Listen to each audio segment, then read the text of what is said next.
নমস্কার, আমি কুণাল কুমার ঘোষ, বেলেঘাটা বিধানসভা কেন্দ্রের তৃণমূল কংগ্রেসের প্রার্থী।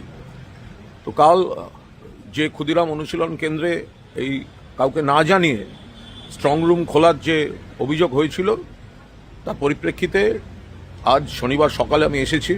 আপনাদের দেখাই যে আমি আবার এখানকারই ইলেকশন কমিশনের সিসিটিভি, আমরা যেখানটায় এই যে স্ক্রিনগুলি ছিল, এই স্ক্রিনটায় মুভমেন্ট হচ্ছিল, এইখানে সব স্ট্রং রুম, এইখানটায় সমস্ত মানুষ কর্মীরা ব্যালট নিয়ে কাজ করছিলেন, মুভমেন্ট ছিল। এই মুহূর্তে আমরা তারপর বলার পর এই মুহূর্তে এই মুভমেন্টটা নেই, এখানে সব কাজ হচ্ছিল। আমাদের অনুপস্থিতিতে, প্রার্থী এবং এজেন্ট তার অনুপস্থিতিতে এটা বলা হয়েছিল এই ঘরটাকে, এবং এই ঘরেই রয়েছে কিন্তু সব স্ট্রং রুমগুলো।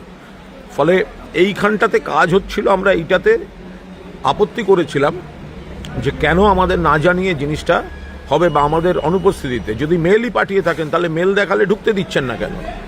তো আজ এই মুহূর্তে পরিস্থিতি, তাতে সকালে আমাদের এখানকার তৃণমূল কর্মী তিনিও মনিটরিংয়ে রয়েছেন, অভিজিৎ মনিটরিংয়ে রয়েছেন।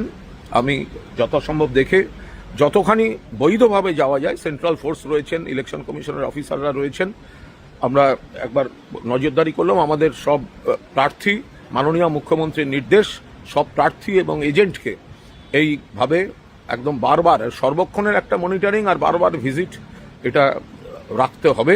তো এখানে আবার এই পোস্টাল ব্যালট যেহেতু বলেছেন, তো পোস্টাল ব্যালট আবার একটা মুভমেন্টের সম্ভাবনা আছে। আমার এজেন্ট অয়ন চক্রবর্তী থাকবেন, বা অন্যান্যদের যারা আছেন অথরাইজড, যে আবার একটা বিকেলের দিকে মুভমেন্ট হতে পারে, যেটা শোনা যাচ্ছে।